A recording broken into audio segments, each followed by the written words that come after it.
Hello everyone! Tayo ay gagawa ng biscuito or toasted bread.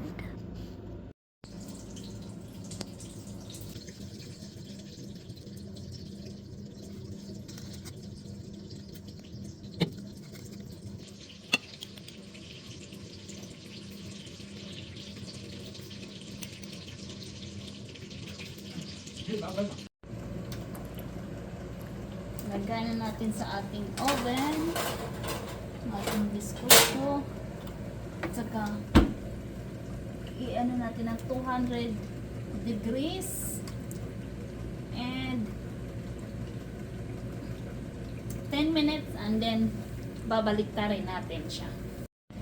Nag 10 minutes na siya, tapos babaliktarin na natin para magyan ng butter yung kabila at saka sugar.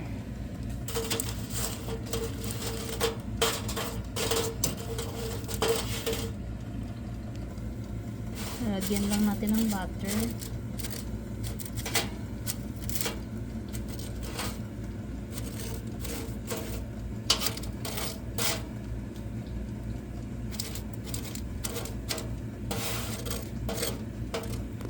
Nakunti din natin ng butter sa kabila. Lagyan natin ng asukal.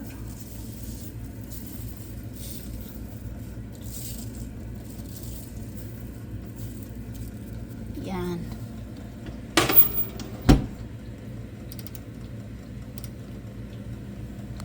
Five minutes ulit.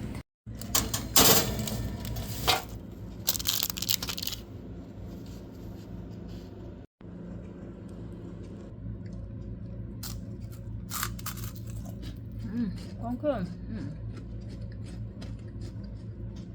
Nung bata pa ako, lagi namin kinakain to.